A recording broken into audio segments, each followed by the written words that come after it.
Hey everybody, so I wanted to go over Laches. We now have an adjustable Laches alley, which I'll demonstrate for all of you on how to use it and how to make those adjustments. In time, we're going to make this at a lower height so that we can do this with younger students, but for now, this should only be with older students, adults, advanced students, advanced beginner at the least, because there's a bit of a drop right now. So for those who aren't really good at Laches, I don't think we should be doing it unless it's in the gray cage. But I want to really review technique on how to coach Laches so that if you're looking to do a big Laches or teach your student how, you're bringing them through all of the progression steps, and you also know all the regressions that you need to do in order for them to learn the proper technique and do it safely. And so we need to make sure that they have adequate grip strength, because if they don't have grip strength, they should not even be trying Laches. And that's meaning they should not be swinging and going for another bar. They might be okay with a minimal swing and a drop straight down with control to a mat like I have right here that gradually gets bigger. But before we even start doing that, we should see, can they cat climb up the post so that we don't have to carry them up the post? Can they pick their knees up and generate a little bit of swing? Do they understand the basic technique of that first? And then you can get into some basic progressions. So I'll demonstrate some really slow motion stuff here, right? They can start by cat climbing up the post and shimmying across the bar and back. If they can at least do that, we know they have the strength to move around without slipping off. Can they do that and turn around while on the bar? Can they go in a full 360 or turn one way and then turn back the other way? Can they pick their knees up to their chest? A lot of kids will only pick their knees or their feet up barely to the height of their knee, nowhere near their chest. Many at best get to the level of their hips. That's not going to do anything to help them build a proper swing. Speaking of proper swing, no more than 5. Do not let any student under coaching ever take more than 5 swings. It wears out their hands in terms of potentially causing rips. It causes their grip strength to fade with every single swing that they take. It takes a tremendous amount of time. So if we are instilling this technique in a young beginner who's new to the gym, which we just had this amazing grand opening, and there's going to be so many new kids coming in, we don't want to teach poor technique. So don't ever let anyone do more than 5 swings. We allow up to 5 and then we count them down. But in the beginning, we should not even allow 5, especially if this kid can potentially get a big swing right away, because then they're gonna have too much power and they probably don't have enough strength to throw the bar behind them. So they're gonna fly through the air, falling backwards and get injured because they're new and they don't know not to post their arms out, even though we told them maybe this isn't their first lesson and it should not be. So I have an audience here. And so this is based on stuff that I've seen while observing coaches over the years and over the last couple of months. Sometimes we are allowing kids who don't quite have the technique to just do it because it's fun, because the other kids are doing it, instead of teaching the proper technique in terms of progressions and regressions. And so this advanced training area is for the kids that learn it properly and are gonna have to come through me. So you guys, as the rest of staff, are gonna be coaching mostly the beginner and advanced beginner lessons, the intermediate and advanced lessons. If you have some of those groups, we're gonna really sit down and make sure you know everything that you can and should be doing with them. And otherwise, I'm gonna be teaching the advanced classes, and it's gonna be a new program that we're offering. And kids will basically have to get certified to come and train in here during open gym. They're always allowed in here with a coach. Doesn't mean they should be though. Like a 4 to 6 year old beginner should probably never be in here. There's no reason. There's plenty of fun stuff in the rest of the gym.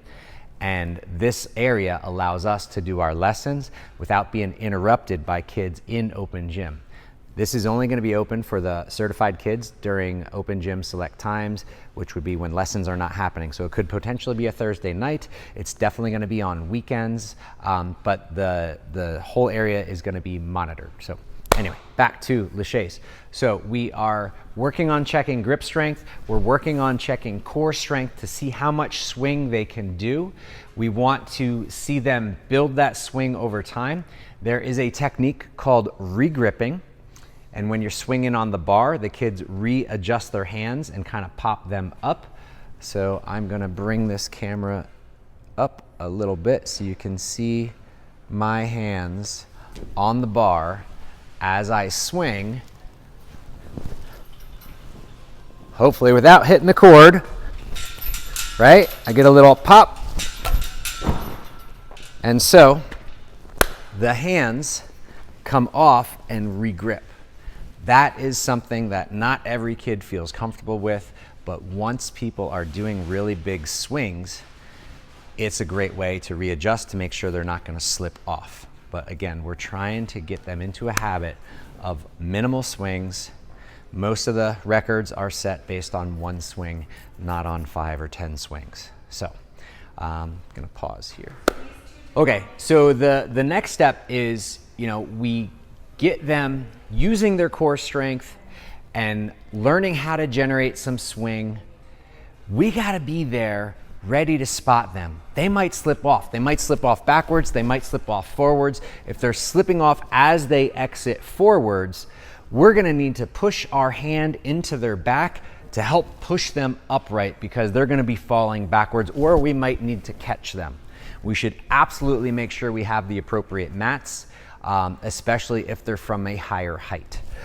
We should also make sure we're doing something from a low enough, and really the lower the better. So a little kid up high, that is scary. That fear is going to prevent them from giving their best effort. So we absolutely need to make sure we are controlling the environment from a safety standpoint as well as from a confidence standpoint, because if they're not confident they can make it, they're not going to try, and then they're not going to make it, and they're going to make that come true, and then they're going to get down on themselves, and then we're not doing a good job. Okay, so often in the beginning, trapeze bars are a great way to go because we can lower it and we can just get them used to swinging, and they'll be all over the place. You'll see too much happening. So the swing timing, the pattern of your timing, right? I'm going to demonstrate this again. I'm going to really engage my core, pick my knees up, push my body really high, relax on the backswing.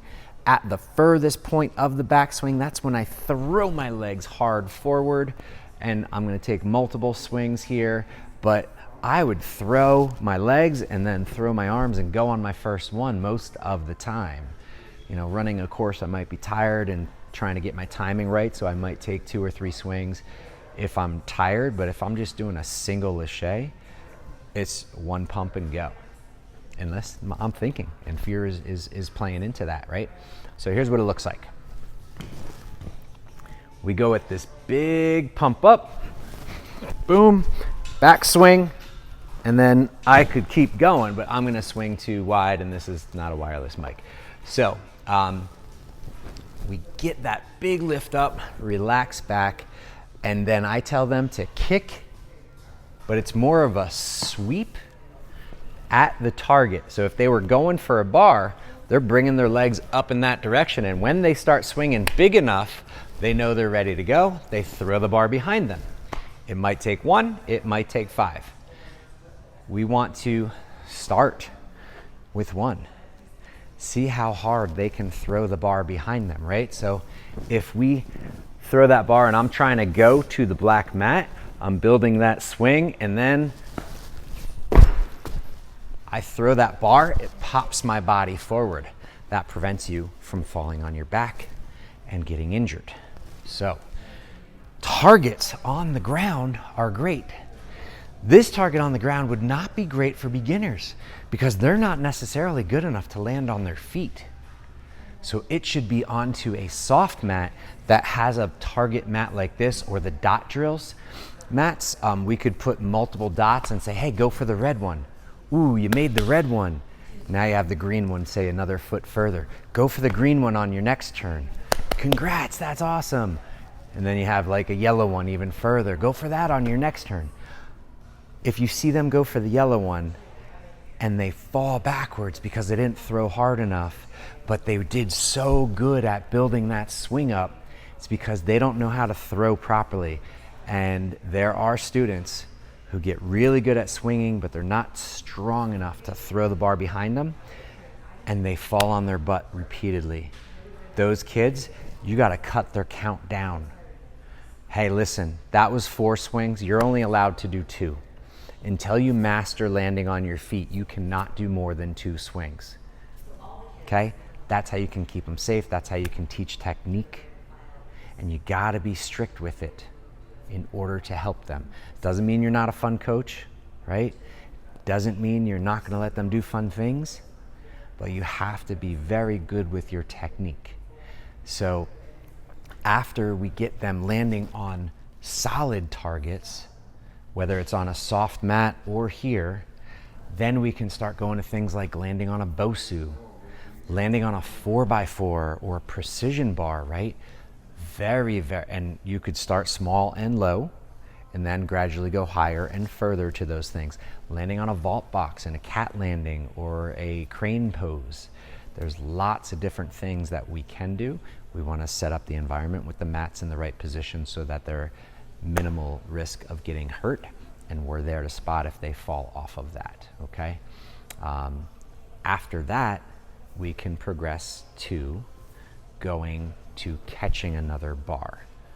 I recommend starting with 4 to 5 feet. 4 feet for older kids is too short of a distance that they can monkey bar it, and you gotta stop that right away. Nope, that doesn't count. Get back up there, try it again. You cannot reach for it, you have to jump for it. Even if they do like a 1-arm reach, but they let go before they catch, I'll count that, but they cannot be holding onto one bar and grab the other bar. That does not count, that's not a lache. All right, once we get 4 to 5 feet, we can go for 6 feet.